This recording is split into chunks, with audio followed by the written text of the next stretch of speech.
Welcome to The Apostate and His Wife. I'm the apostate, I'm Vern. And I'm the wife, I'm Shauna. Thanks for joining us today. Today, Vern's lined us up some good information on one of the organization's founders, Judge Rutherford. So without further ado, Vern, here you go. So the article that I'm looking at, it's Rutherford's Missouri years. Missouri. Missouri years. What do they mean by that? It's the place, Missouri. Do you think that's where he lived? Yeah, I would guess that's where he's from. The Watchtower Society's secret California gold mine, Coal and White, 1914 to 1917. Rutherford and Cohen, is that how you'd pronounce that? 1917. Rumored to have privately claimed to have been led to it by God in order to financially reinvigorate his nearly bankrupt ministry, Watchtower founder Charles Taze Russell owned and operated a secret gold mining operation at Soda Springs near Baker in San Bernardino County, California, from some time prior to October 1914, the end of the Gentile times. Wow. Until his death in October 1916. Cool. So he was literally a gold digger. Quite literally. Yeah. It says founder appears at the Bible student session, Santa Cruz, September 3rd. The surprise of the big convention of the International Bible Students Association here last night was the appearance of Charles Taze Russell, the founder of the institution. With a party of friends, he unexpectedly arrived at the Casa del Rey last night and walked upon the platform during the intermission. He was wildly greeted by the large audience. In Pastor Russell's party are E.W.V. Cohen of Toledo, Ohio, and 5 other notable students of the association from the East. Pastor Russell's headquarters are in Brooklyn, New York, and that was right out of the Oakland Tribune. Right. So what was the significance of that? That he was playing with these gold diggers from Toledo? No, he made a surprise appearance at this International Bible Students Association. Okay. So here we go after the death. After the death of Pastor Russell on Halloween 1916, that's ironic. Mm-hmm. And at the end of 1916 to 1917 mining season, on March 31st, 1917, the dummy partnership, which we believed was used by Pastor Russell for this secret business operation, was legally dissolved, along with the required legal postings of the notice of dissolution of partnership, was notification that the business itself would be continued thereafter by, and that all then existing legal obligations would be assumed by a new partnership comprised of, guess who it is? Yep. J.F. Rutherford. And the next name? And E.W.V. Cohen. So it's the gentleman that was with Pastor Russell at that convention. That's correct. So and 5 others. It looks like we have a turncoat. Yeah. What do you call it? I called it a turncoat, but he's a traitor type thing. He switched sides. Yeah. Evidence outlined below suggests that despite the war that began among the Watchtower Society's many leaders, soon after Judge Rutherford was elected president of the Watchtower Society in January 1917, which eventually led to Ernest Cohen turning against Rutherford and exciting the cult sometime around 1919 to 1920. Exiting the cult. Yeah.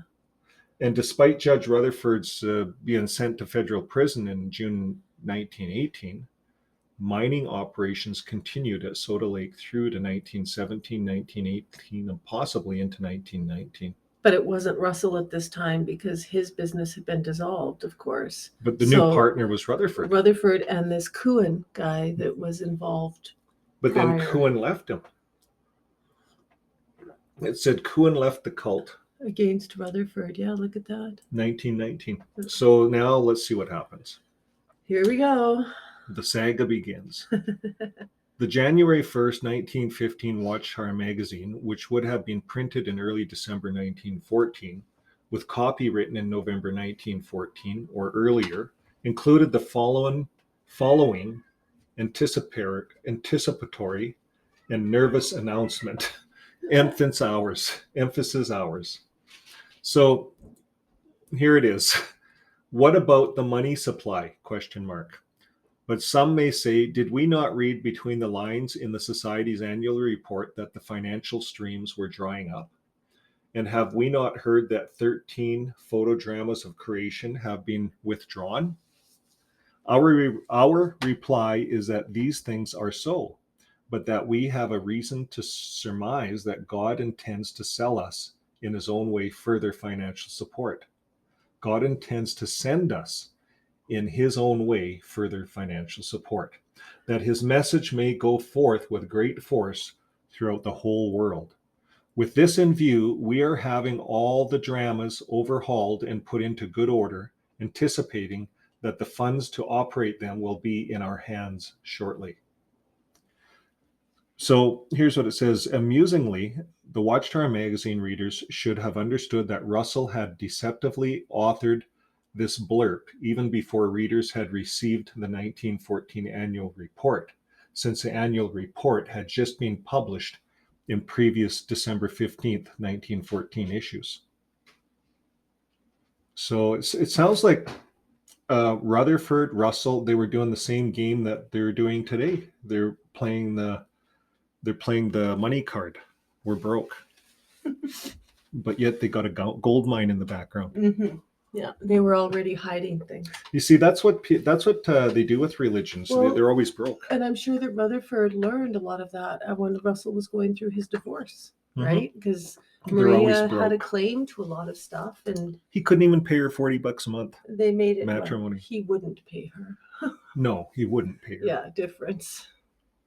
And then he fraudulently put everything into the Watchtower. Correct. So now Rutherford has to stay close to the Watchtower if he wants to have a luxurious life. Yeah. Let's read about this. All right. Then shockingly, in May 1st, 1915, Watchtower magazine, Pastor Russell announced to his followers that he was drastically reducing operations at Watchtower headquarters due to the sharp drop in donation, Russell's word for gross income. Pastor Russell further announced that 70 Bethelites had been asked to leave Brooklyn Bethel, despite their receiving nothing but room, board, and $10 or $11 monthly allowance. Then Pastor Russell nearly confessed, but ultimately lied as to the source of his previous expression of faith that the financial condition of the Watchtower Society would soon improve. So when making our last annual report, this is right from Russell's, some of his stuff. It says, we have expressed a thought that many of the Lord's people have already invested with money that they possessed, and that we would thus expect donations to be smaller herefore than we would be obliged to discontinue some of the dramas. So now he's threatening Russell. He's threatening them that he's going to have to reduce the dramas. Yep. That's like the Watchtower today saying, if we don't get the donations in, we can't do Ramapo. Mm-hmm. That's what's going on. Later, we announced bright prospects of a full resumption. We did not tell the basis of this expectation, but will now explain. This is in Russell's article. And he's saying, some brethren informed us that they believed they were possessed of rich gold-bearing property, that all of its proceeds were consented to the Lord's service, that ere long we might expect money from them in good supply, but in that their names were to be kept secret. Their expectations, which were highly appreciated, were not realized. The expectation that had a beneficial effect, however, in that it encouraged us to keep the work up to a high notch of speed and efficiency in every direction until the present time. Now we have gone our limit. We must conclude that it is the Lord's will that our activities be greatly curtailed in order to bring down the expenses to a parity with the income. So do you see what he's doing here? I believe, here's what Russell did. I believe he injected some of the gold mining money into the company, and he made it look like there was some people that were giving up their property. So this is what he's setting the example for, is, oh, you heard the dog go. So this is what he's setting the example for. Some, you read here, some brethren informed us they believed they were possessed of rich gold-bearing property. So some of the brothers had rich gold-bearing property. and all of its proceeds were consecrated to the Lord's service. So I think he made that up. He injected them with money, and you notice he said their names were to be kept in secret. Mm-hmm. So he set the tone. He's asking all of the brothers to do what these brothers did, donate all of their wealth to the organization. And that's what the society is doing today. That's what JW.org is doing today. That's what I get there reading that. This is Russell's words. So let's read what these guys say in this article. It says, well, the 1914 to 15 mining season at Soda Lake had been a great disappointment, according to the CTR. That did not stop CTR from throwing even more than precious dollars at the next 1915 to 1916 mining season. Here's what some of the outsiders had observed at Soda Lake during the latter half of 1915 to 1916 mining season. So we're still talking about this gold mine. This is from the Daily Bonanza, May 12th, 1916. What's that? The Tonopah? I've never heard of that place. But it's a newspaper. But from their paper. So it says, mysterious company at Soda Lake preparing for work on a large scale. Here's what it says. Prospectors coming in from the southern country tell stories of a new and mysterious company that is making preparations for an extensive campaign of some kind about which nothing can be learned. They have taken over the immense acreage of the Pacific Coast Soda Company at Soda Lake, from which there was a great production of both soda and salt 10 or 12 years ago. The Pacific Company retired from the field when they found they could not compete with other better situated concerns in some line of business. Since their departure from the property has remained idle until recently, when a force of men appeared and construction on large scale began. And this is Rutherford. A company boarding house capable of accommodating over 100 men was erected, an engine installed on the borders of the lake, and 3 more buildings begun. All the work is of the most substantial character, and it is stated that a powerful dredge has been ordered. There is no doubt that in the minds of those who have been watching the operations that the company is going to ship the mud from the surface of the lake, but whatever the mud is for potash or soda content rests with the management, which is not taking the public into its confidence. So it's secret still. The entire surface of the lake has been dug over in a gridiron form, and surveys have been made for a series of tight railroad tracks to cross the lake radiating from the powerhouse. The men behind the improvements are said to comprise some of the best known capitalists of New Jersey. According to reliable advices, the company expects to begin shipping the 1st of June, when the destination of the product may give some clue to the nature of the contents. Wow. So they're obviously setting up some kind of, I guess, mining with the dredge. And if they're looking to ship stuff out by rail, that's quantity or weight. Interesting. So let's see what Rutherford was up to. And well, this was 1916. So this is still the end of Russell, perhaps? The end of Russell's term. This is Russell still involved. So while not wishing to fall for some misdirection used on local observers back in 1916, admittedly, it is possible that while expending the time and money mining for gold in the nearby Soda Mountains, that CTR may also have started mining and processing the available salt, soda, etc. at Soda Lake. Reportedly, many of the laborers were Germans, and it is believed that some or all may have been brought to Soda Springs from Germany, possibly due to the start of World War I. Some German miners settled in San Bernardino area after Russell's mining operations were abandoned, and one talked about his experience decades later. So the Brooklyn Eagle, September 25th, 1914. Oh, read that headline there. The headline is J.F. Rutherford strongly pro-German. Okay, just to go back, maybe that prior bit was Rutherford. At what point was Russell off in Europe? Well, right at the end. Okay, well Rutherford then was I taken believe over. Russell is off in Europe for this, and this is all about. And remember, Rutherford took over the interest rate up here. Yeah. So a new partnership composed of J.F. Rutherford and E.W.V. Kewen. Mhm. So those are the guys that own the mine, the new Mhm. partnership. Yeah. And then Kewen split from their religion In 2020. in 2020. 1920. Yeah. Or Later on, 1919, but we're yeah. still talking now. They're So still friends. we are Yeah. into Rutherford's time now. Yeah, so they're still friends now.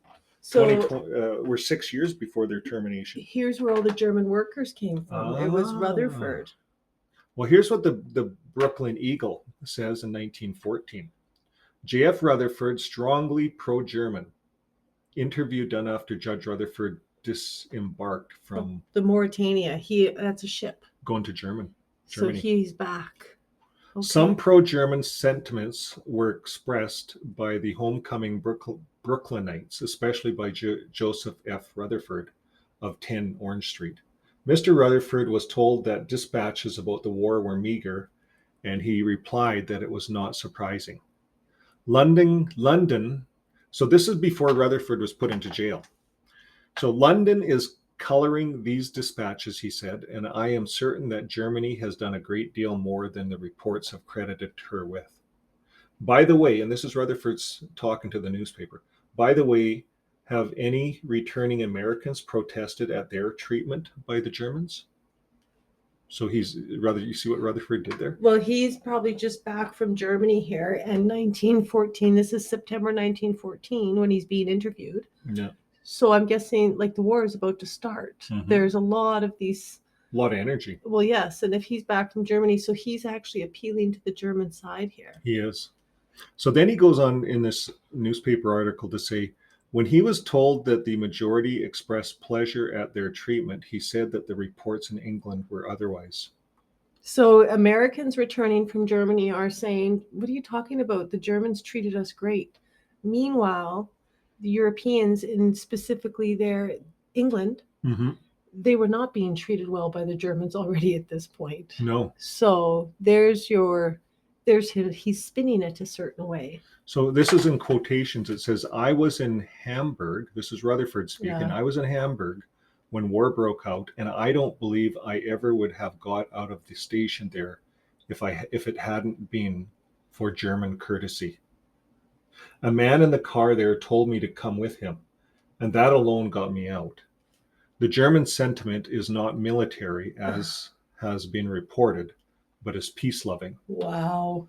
There has been so much intrigue, and I was in a position to know about it in England, that I suspect and believe that the breaking of the neutrality of Belgium was only an English pretext. So he's just completely pro-German and anti-England there. Absolutely. This is starting to make more sense. Okay, well, let's carry on. Pastor Russell's secret gold mine, along with Russell's movie business, this is just now the notes of this writer, talking about Pastor Russell's gold mine, along with Russell's movie business, and possibly other Jesse Dubes connected investments in sulfur and asphaltum yeah. in California were likely the reason that Russell sent Judge Rutherford in mid-1915 to live and work in California, to secretly keep an eye on all of Russell's West Coast business operations, while also performing pilgrim visits for the Watchtower Society. So he was checking up on everything as a pilgrim. He was just, they were down there looking after business. Yeah. And hey, can you check into the religion for me? Give a few talks. Yeah. Wow. Russell was, he was doing all their legal work too. So really, there's your first circuit overseer. However, by summer of 1916, rumors of Russell's secret gold mine were leaking beyond Pastor Russell's inner circle to his rank and file followers, whom Russell did not want to learn about such. So Russell included the following notice in the September 1st, 1916 Watchtower magazine in an attempt to throw the bloodhounds off the scent. So September 16, 1916, we're now 2 months before his death. Okay. So, And this is what he's worried about here. so he says in this article, this one thing the society does. Brethren write us from time to time respecting inventions, patents, mining claims, etc., desiring that the Watchtower Bible and Tract Society should join with them in the development of these, kindly offering the principal portion of all profits. Very nice of them. Yeah. We greatly appreciate these kinds of offers, the generous hearts behind them, and the love for the truth and its service thus manifested. But we are obliged to refuse all such offerings because the society engages in no kind of business for profit. Ah. It confines its business transactions to financing the pilgrim work, publishing the scripture studies, etc., and supplying them at a cost or below cost, publishing the Watchtower, publishing the Bible Students Monthly, etc., and in the presentation and formally in showing of the photodrama of creation. So he's going on to say how they do everything for under cost. Mm-hmm. Well, and it's a all cost, their money goes it's there. a cost to them because it's their good work. It's like it's their sacrifice. It's like, remember we read that scripture just the other day in Matthew about showing your righteousness in front of men? Yeah. Isn't that what this is? So he goes on to say the society, talking about the Watchtower Society, engages in no kind of mining or patent business or speculation, period. So he made a statement. He lied. Mm-hmm. But I guess, you see, because Russell turned all the gold mines over to the Watchtower. It's in the Watchtower's books. They own it all. Because he had to do that to keep it separate from Maria. Yeah. Remember? So the money under its control comes from the Lord's consecrated people and often represents hard-earned funds in self-sacrificing economy. It is used strictly and only for the forwarding of the truth according to the best judgment of the executive officers. And he goes on to say in his article, this does not mean any unwillingness to counsel with any of the brethren in respect to their earthly affairs and interests. We're glad to give such advice as we may be able to give on every matter, temporal or spiritual, involving the interests of the Lord's consecrated saints. So he made them all look like saints. But shut your mouth and keep out of my business. Basically, he's just in a nice way telling them that he's lying to them. He's double-tongued. Exactly, he's a double talker. Yeah. All right. So let's carry on. By the end of 1915 to 1916 mining season, Pastor Russell had gambled quite an amount of scarce assets at the Soda Springs roulette table. He was gambling. I didn't know that. Yeah. Well, he had gold. He had money. Who knows how much income there was? In any case, no gold, or at least no significant amount of gold sufficient to be publicly mentioned, was ever mined at Soda Springs. Interesting. Multiple reports indicate that Russell and Rutherford ultimately lost anywhere from 30,000 to 50,000, about 750,000 to 1.3 million in our dollar. Today. Yeah, in today's dollar. At a time when both bozos were in critical need of additional money, not less. 5 or more or 15 by 16 wooden buildings were constructed at Soda Springs to service miners, workers in the hills. The concrete foundations of those buildings still exist to this day, as does the graffiti evidence of the miners' religious preoccupation. Interesting. So by the summer of 1916, the big question was, would Pastor Russell throw even more good money after bad and order the financing of a third mining season at Soda Springs from the fall of 1916 until the summer of 1917? In 1916, a series of Watchtower conventions had been scheduled for the West Coast, which Pastor Russell closest sycophants. That means like ass kissers. Sorry. Oh, okay. Followed whistle stop to whistle stop via train caravan. It was during the California portion of this Watchtower convention tour that Charles Taze Russell and Judge Rutherford and the balance of Russell's true inner circle quietly slipped off from the main crowd, traveled to Soda Springs, and conferenced as to whether to finance a third mining season. Pastor Russell's inner circle was deeply split on the issue. And while Russell initially was willing to give the Soda Springs gold mining operation a third season, those followers who were against the financing a third mining season were slowly wearing Russell down. Mm. While we do not know where Pastor Russell stood on the third gold mining season at the end of that September 1916 conference, approved, delayed, or shut down, Russell had no more return to the Watchtower headquarters in late September before he planned another trip back to the gold mine in late October. Interestingly, at the same time that Russell departed Brooklyn for California, on October 16, 1916, Russell had ordered Judge Rutherford to return to Brooklyn from California.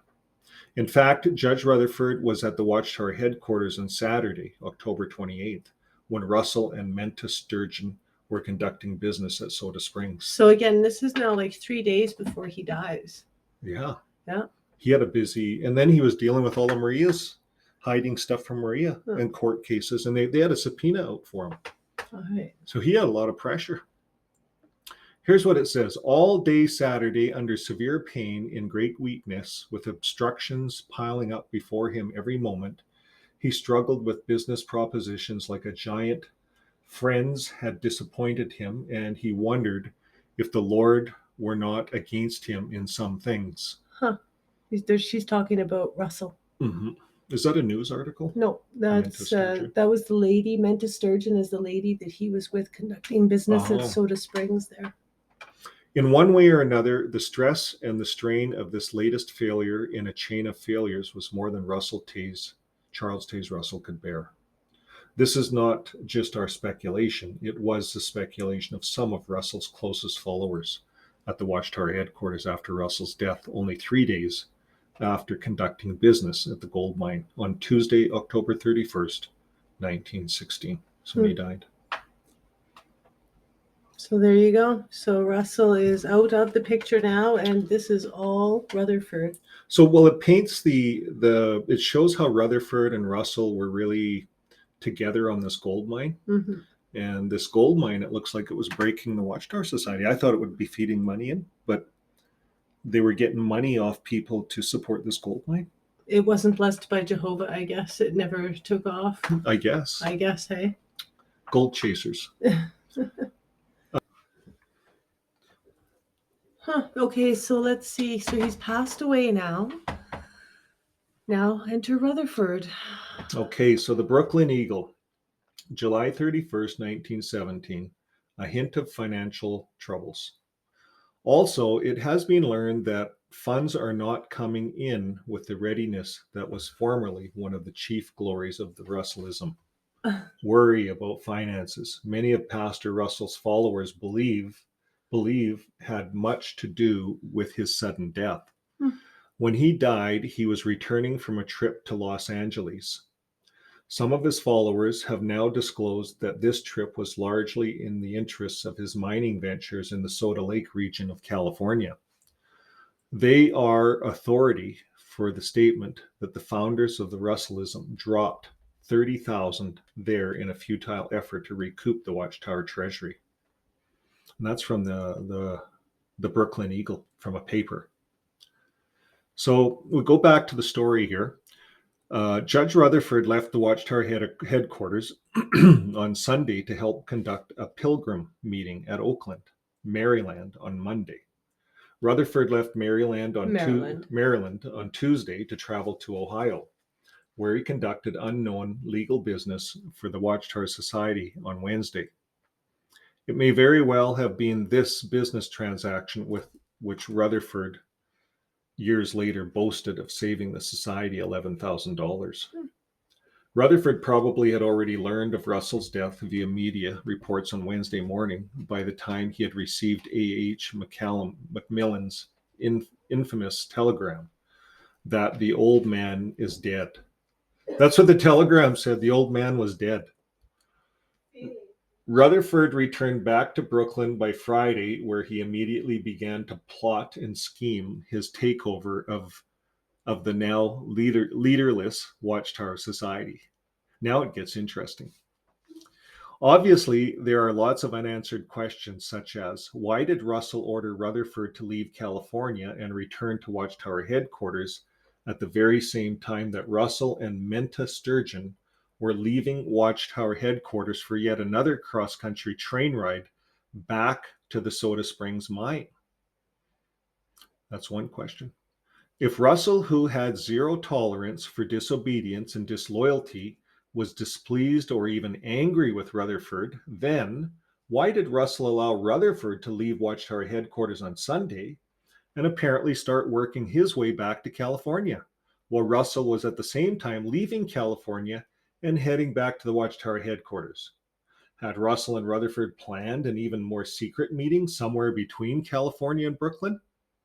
Were Russell and Rutherford leaders of opposing Watchtower factions, as Russellites who hate JFR would have us believe? I didn't know that. Or were they partners against an opposing faction led by someone else? Interesting. Lots of questions.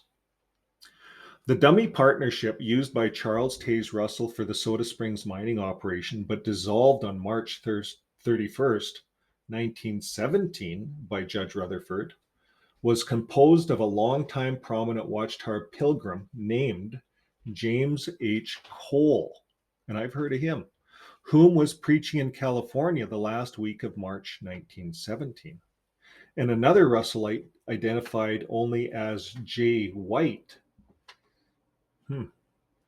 While we do not know for a certainty that the mining operations occurred at Soda Springs during the fall of 1916 to the spring of 1917 mining season, the fact that Judge Rutherford waited until the end of that mining season before making changes to the legal entity of operating the Soda Springs mine would seem to suggest that the mining had occurred during 1916 to 1917.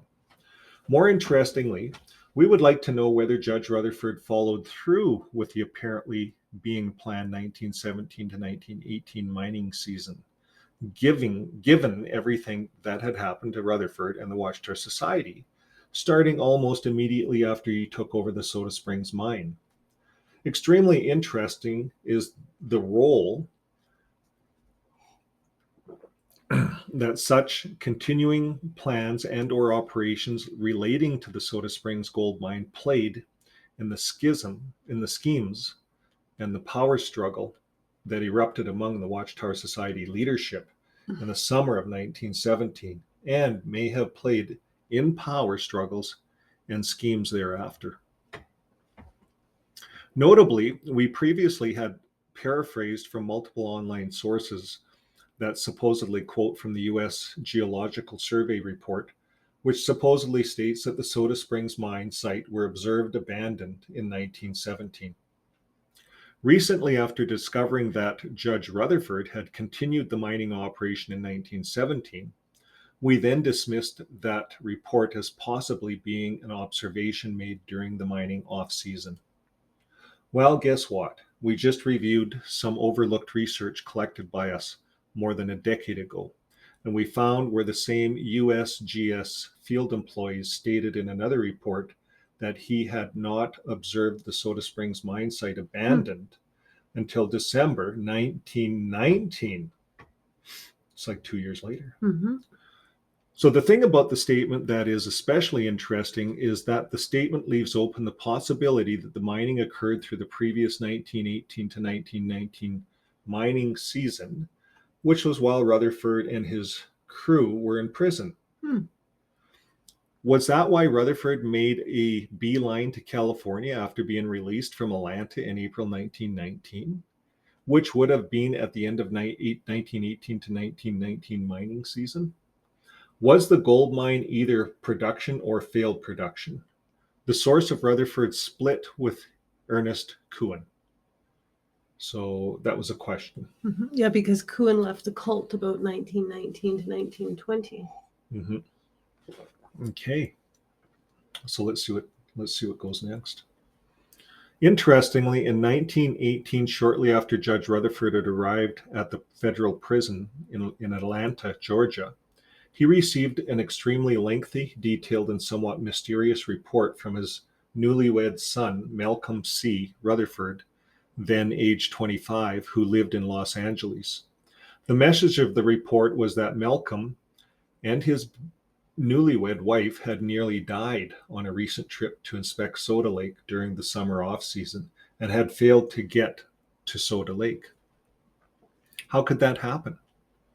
Instead of taking the train from LA to Soda Lake, Malcolm and Pauline had hired a car and driver to take them roughly 125 miles through hills to Barstow, and then another 125 or so miles through the Mojave Desert during July on 1918 backcountry wagon trails in a Ford vehicle that was something older than a 1918 model. So they drove an old car into the desert in July.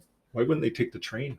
Okay, well, I think that read the next line. Okay, why had Malcolm Rutherford been so stupid?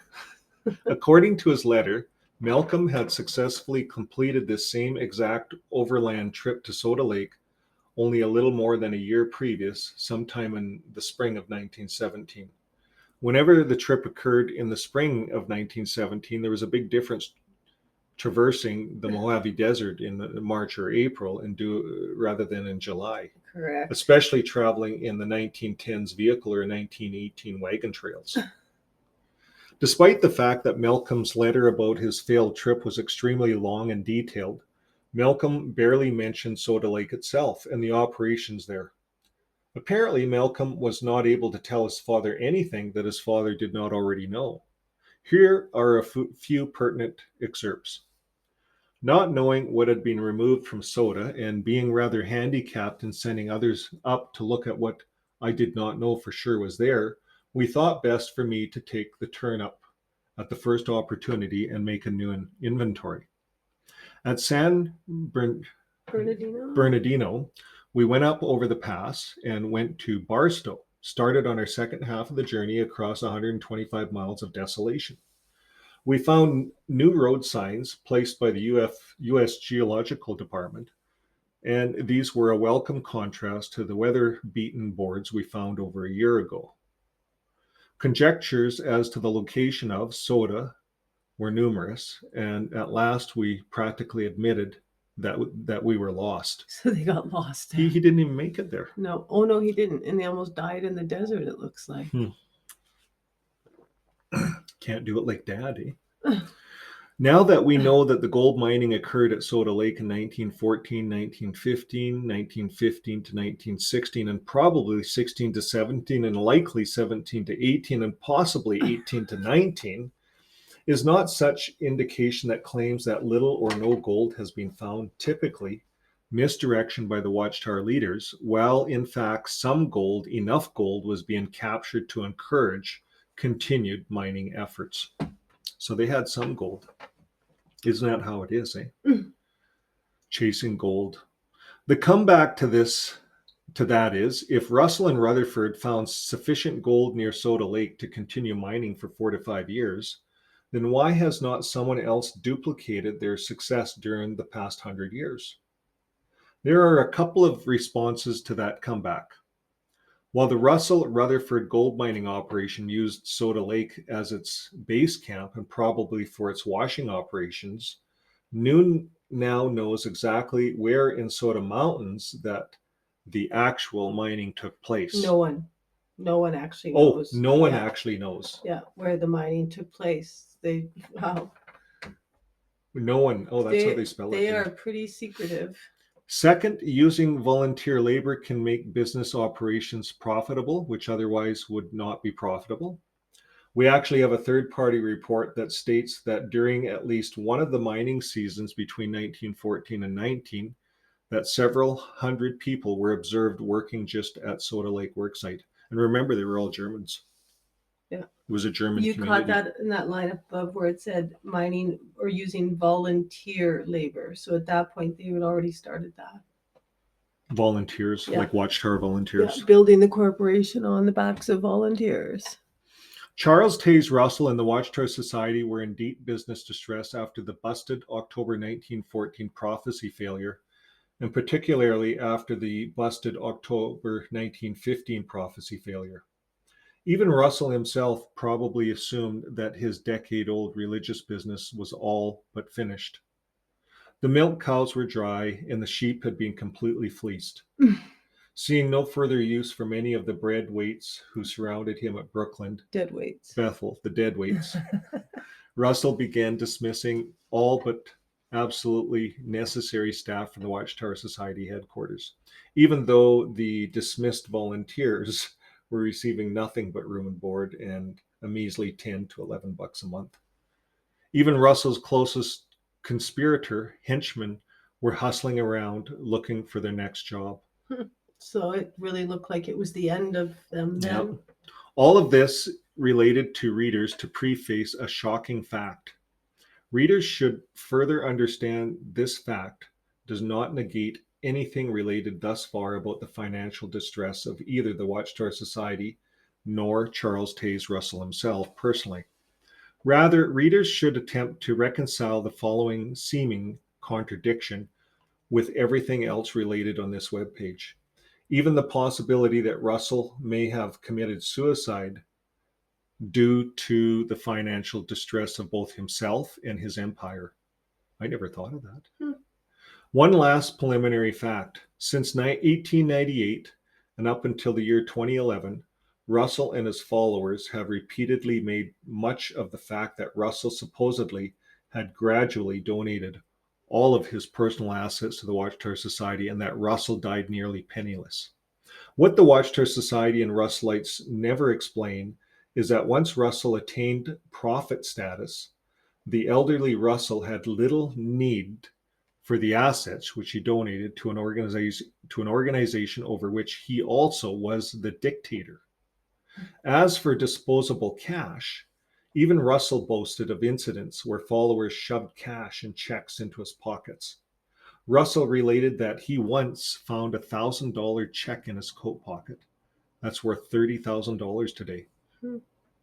Now for the shocking fact. Charles Taze Russell had a small private safe in the parlor of his private quarters at the Watchtower Society headquarters. What do you suppose was found in that private safe after Russell's death? $96,000 in cash. Let's put that in the context. In today's money, that is equivalent to $2.35 million in cash. Half Hill. Quite a nice, pretty cash fund for a 64-year-old man in 1916. What do you suppose today's Jehovah's Witnesses would think and say if Benny Hinn spent all of 2021 proclaiming financial distress and even slashed his staff and operations, and then CNN announced that Benny Hinn had just died and $2.3 million in cash was found in his private safe? Was Charles Taze Russell just another P.T. Barnum? Or was he even something worse than that? Or was Russell an innocent prophet raised up by God? You be the judge. Wow. That's a lot of rainy day money, hey? That's a lot of cash for a broke man. Yeah, who paid his wife nothing. Firing everybody around you. What a slime. Yeah. Now, epilogue. Does anyone know where Judge Rutherford traveled soon after Russell's funeral and what kind of deal was undoubtedly cut to make certain that everything went smoothly with Don Corleone's family, which it did, completely and absolutely? Does anyone really believe that a payoff did not occur? From where did the payoff come? I don't know. What's this, Don? Mob. It's a mob reference to Really? the family. Yeah, I don't think it's involving. In fact, after traveling to the funeral of Charles Taze Russell in Pittsburg, it was reported that Maria Russell then traveled to New York City to hire an attorney to pursue any interest that she might have in the assets in New York State, which had belonged to Charles Taze Russell, the Watchtower Society, or the other legal entities that Russell used to hide assets from her. It is possible that Maria did the same thing before leaving Pittsburgh regarding any remaining assets in that state. Up until now, nearly all who have studied this period of the Watchtower Society history have scratched their heads as to how someone with the personality of a rock managed to take over a religious movement founded by a bigger-than-life, charismatic cult figure. Easy. Never forget the adage to follow the money. Huh. Rutherford was the consigliere.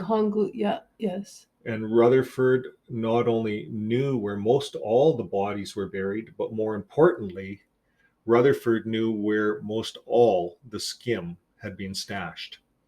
Russell and Rutherford had kept most of that information from as many other insiders as possible. Russell died before crowning a successor. Rutherford only needed certain captains for a coup to succeed. With whom did Clayton Woodworth side? With whom did William Van Amberg side? With whom did the weasel A.H. Macmillan side? And what happened to the captains like George Raymond, who had been given reins to run their own crews, and who were now satisfied to take their cut and retire from the business? And what happened to the more moral, more religious, and naive captains like Alfred Ritchie, who had never been let in on any more details, specifics than absolutely necessary, but whose suspicious now posed a danger? The floundering ship did not have room for everyone. Some had to go. Yeah, so all of those men, like kind of board members, right? Mm-hmm. And then they start fighting like sharks circling in the water. Mm-hmm. And it sounds like they didn't want to tell that last guy too much because he might have been honest. Mm-hmm. So he was on a need-to-know basis as to what they were doing. Wow. So it goes on to say, for Jehovah's Witnesses had other readers who have no clue about the real history of the Watchtower Society and its principal characters, Joe Rutherford, as he was known in Missouri, and had extensive background in rural Missouri Democrat Party politics that extended back to his formative years. Joe Rutherford had intensely participated in not only intra-party primary elections and inter-party general elections, but also inter-party elections, appointments, and other dirty political maneuvers. When Rutherford had been only 26 years old, he ran unsuccessfully in the Democratic Party primary for a seat in the state legislature. And 4 years later, Rutherford ran unsuccessfully in the Democratic primary for the circuit judge. In intra-party politics, Rutherford had been county chairman of at least one presidential campaign, possibly two, and of at least one gubernatorial campaign, whatever that means. Years of first-hand involvement in dirty, crooked intra-party politics, including rigging county and state conventions and politic platforms, had prepared Rutherford perfectly for pushing out the passive half-wits whom Charles Taze Russell had kept on the Watchtower Society's board of directors and in Watchtower Society management positions. Well, there you go. So he had a political background. And he knew how to push weight and maneuver things around like a politician. Yep. And that's what he set it up like politics. He was perfectly set up for the politic games that were about to ensue. So now we get into George W. Butterfield, Rutherford's benefactor. What's a benefactor? Like he took over? It benefited from him, like he kind of took care of him. Oh. Miss Butterfield. Oh, Miss Butterfield. No, George. George Butterfield. W. Butterfield. This Butterfield. Okay, let's see how long we have here. Yep. So we'll read this. Judge Rutherford directed the writings of The Finished Mystery, as well as its publication and printing without the knowledge of the board of directors. As part of Rutherford's deceit, he did not want to access society funds for the hired printing of the TFM, then Finished Mystery Book, is what that stands for, lest his conspiracy be discovered. Enter mysterious George W. Butterfield. Identified during the sedition trial as being originally from Iowa, but by 1917 living in Colorado, who was this wealthy older man who had not previously made a ripple in the small pool of Watchtower wealth. Yet George Butterfield was, in the mid-1917, someone apparently known to Rutherford whom would fork over cash any time such was needed. Butterfield gave Rutherford $5,000, which was equivalent to $85,000 in today's wealth. Interestingly, in 1919, soon after Rutherford was released from federal prison, Butterfield hand-carried another $10,000 in cash to Pittsburg headquarters to jumpstart society operations. Interestingly, Butterfield's mission apparently was not known to Rutherford because Rutherford had left Pittsburg for California. Obviously, Butterfield simply could have been yet another fool with more money than sense. But our smoke alarm is starting to chirp. Could Butterfield have been a fake Russellite or Rutherfordite whose financial blustering of Watchtower operations had larger political intentions? Now it's getting interesting. The Bauerlein Brewing Company. Am